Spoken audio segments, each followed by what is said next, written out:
So over the last 3 weeks, I've learned a lot of things, and I want to talk about specifically the challenge of failure, the fear of failure, the fear of it not working out. So the first thing is that when writing a book specifically, it can be very scary to think, what if the things I'm writing aren't interesting?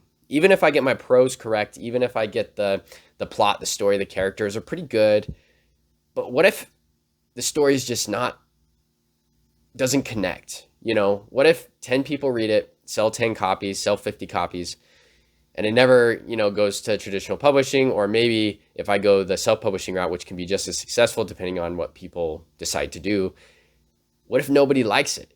That thought of, what am I even doing? For example, a chapter I just been working on, this thought just kept coming through my mind. What am I even doing? Why am I even writing this?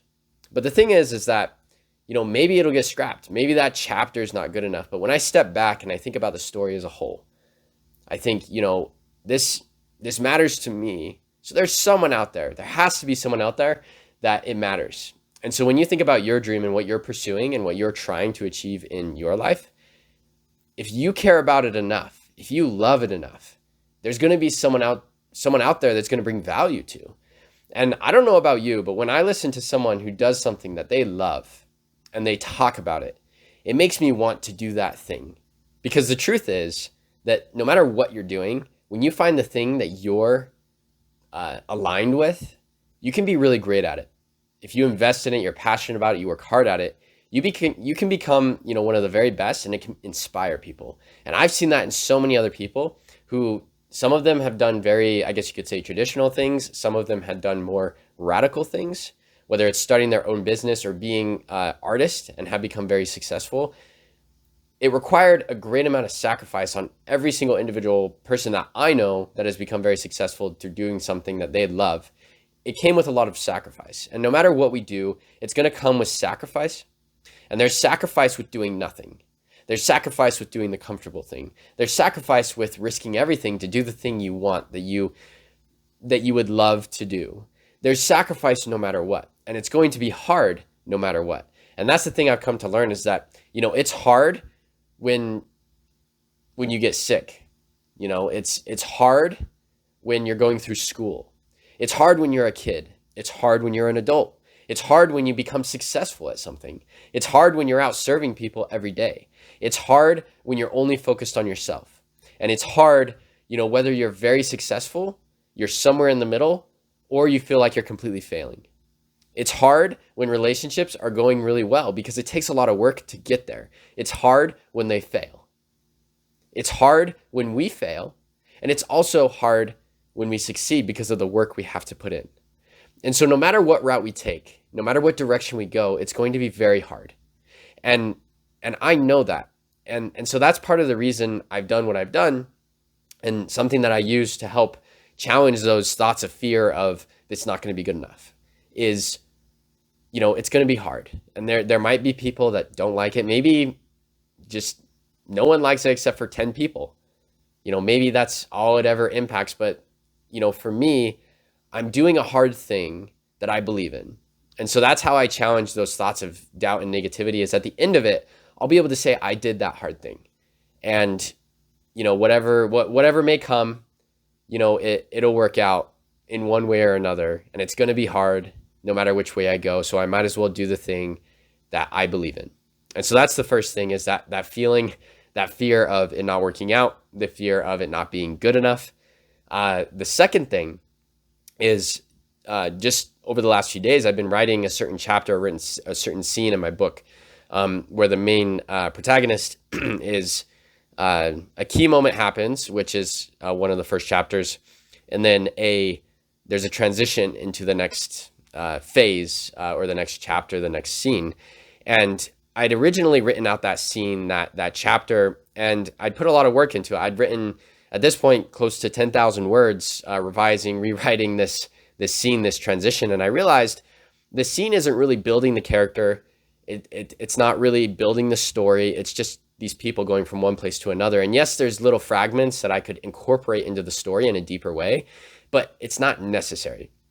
And I know there's that term of killing your darlings. And this is a moment where I realized I think killing your darlings is hard, not just because you might love something so much, but it's hard because, you might have put 5, 10, 20, 30 hours into something, and you have to let that go sometimes. And that's a painful thing. And I found that difficult, is to say, all this time I've spent the last few days, and, when I initially wrote it a few weeks back, I probably have to just let this die. And it feels like almost like a backtrack, where you're saying, I just spent all this time, I can refine it, I can make it better, I can make it better. But really, the very core of what you're writing, no matter how good the prose is, no matter how good the descriptions are of what's happening, what's going on, no matter how real the situation feels, it's just filler information that could be implied. Instead of giving a whole, 2 chapters or a whole, big chapter about they went from this place to this place, in one sentence, you could just reference like, oh yeah, we came from that place to here. And that's okay sometimes. And that's the challenging thing, is to say, when you're writing a book over a long period of time, or, throughout time and space, you could write 5 chapters on an hour, or you could write 1 sentence on 100 years. And that's a challenge, is finding that balance and being willing to let go of those times when it's just filler.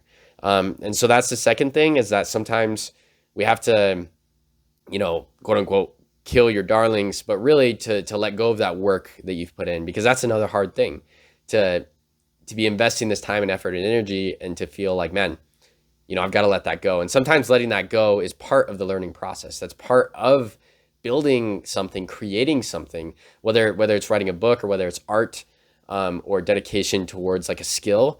There's certain things we pursue that end up being essentially no longer important or relevant. So we need to let those go.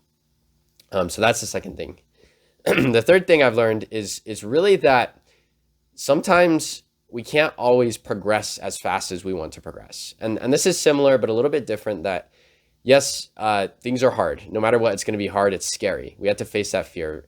And also sometimes we pursue the wrong path. We think in our mind that we're going to achieve X, Y, Z, but then we only achieve X, Y, or we only achieve Z or X. And out of those 3 things, we might only achieve 1. And then we think, I have failed because I only achieved a piece of what I wanted to. And I've been very ambitious in my goals to write consistently and to write heavily. As I'm around 65 to 70,000 words at this point in my journey. And because I've had to essentially, like I said, kill the darlings thing of remove thousands of words that I've written. And so it feels like I'm taking a step back, because in my mind, I thought, by next week, I'm going to be 100,000 words. And that's still achievable, and that still could happen. But I've learned that, not all progress is good progress. And sometimes it's better to write 1,000 words in a day, but to really think about it, to really work on it, and to really make it meaningful, than to write 5,000 words and then have to cut it all out. Or even worse, going back to point 2, keep building on it when you should have just let it go in the first place, when I should have let it go in the first place. When you look at it collectively, that's when you look at progress, is over time, and not just in one moment. Because when we get caught in one moment, you can have a bad day, you can have an unproductive day, and you can have a very productive day. Sometimes you can write 5 times as much in a day. Sometimes you only write 1/4 as much as you planned. And that's the natural flow of life, because, when you're working for a company, like as I've been working in product management and software for the last 7 years, there's days where you get more done in a single day than you get done in 2 weeks. And there's days where you should have just not worked at all, because, you might be a little sick, or you might not be thinking clearly. You got things going on in your life, and it's very difficult to be that productive.